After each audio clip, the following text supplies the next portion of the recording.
Guys, ang gagawin ko guys ay magkilaw ako ng tanigi. Ito yung isdang tanigi. Yan guys, aking kinilaw. May kalamansi ako dito guys, luya, sibuyas, dahon ng sibuyas at pipino. Suka, asin, yan guys. Wala yung hindi yung kasama guys, asin, tsaka suka. Yan yung aking pangsahog. Guys, ay akin siya. Maghiwa lang ko ng pinong-pino yung sibuyas. Yan. Pinong-pino. At sunod naman guys ang luya. Hiwain ko siya ng maliliit. Pino din.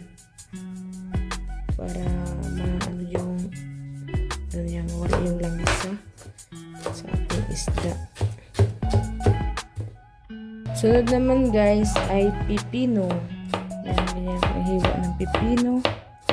Dinamihan ko yung pipino guys ay sayang naman din. Kasi lalangkang din siya.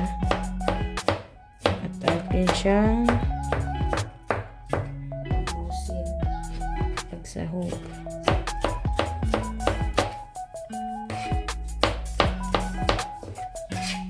This ay dahon ng sibuyas.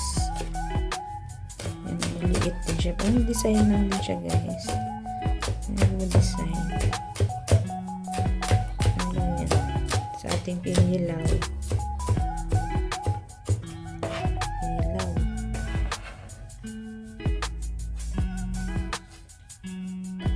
Yun guys, tapos na hiniwa ko na yung sahog. Yan. Pagkatapos yan guys, kailangan tanigi. Yan.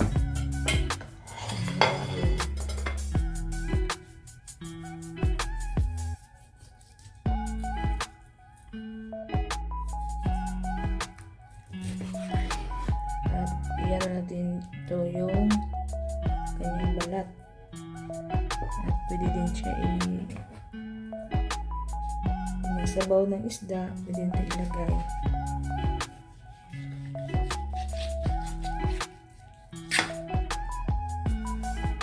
Ang hiwa ko guys sa ating tanigi na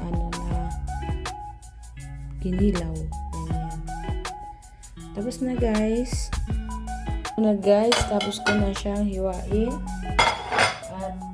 Lagyan ko siya ng suka. Ang panghugas dito ay suka. Ayan. At yun siyang natin para yung langsa niya ay mawala.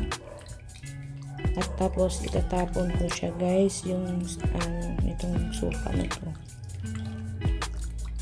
Tapos na guys, tinapon ko na yung unang suka. At ilalagay ko na yung sahog. Pipino. Halo na guys. Tapos yung sibuyas na dahon. Sibuyas. Luya. Yan. Tapos na siya ihalo.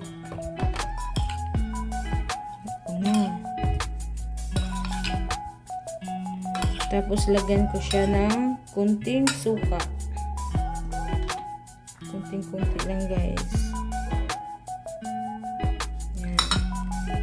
Tapos lagyan ko siya ng kalamansi.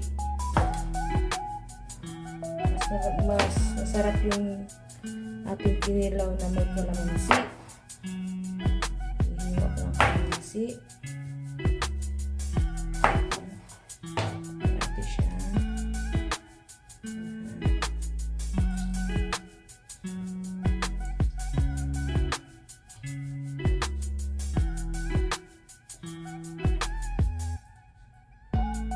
Tapos, ito siyang asin.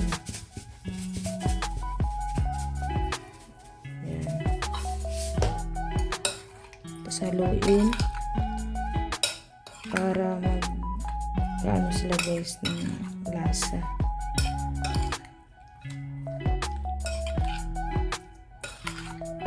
At dapat may siling pula nito guys, ay hindi na pwede lagyan kasi bawal sa kanila na may sili. Ito na lang. Sa inyo guys, pwede din nilagyan ng siling pula. Lagyan ko pa siya konti kasi ubusin mo na. Tatlo na lang yun guys eh.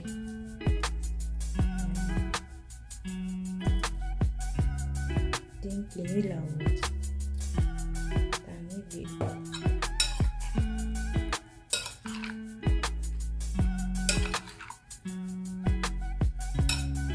Yung iba guys, pwede nyo lagyan ng magic sarap, pwede bitchin. Sa amin guys ay ano lang, suka, tsaka asin. Yan na yung sahog. Nimpla. Yan na guys, ang aming kinilaw.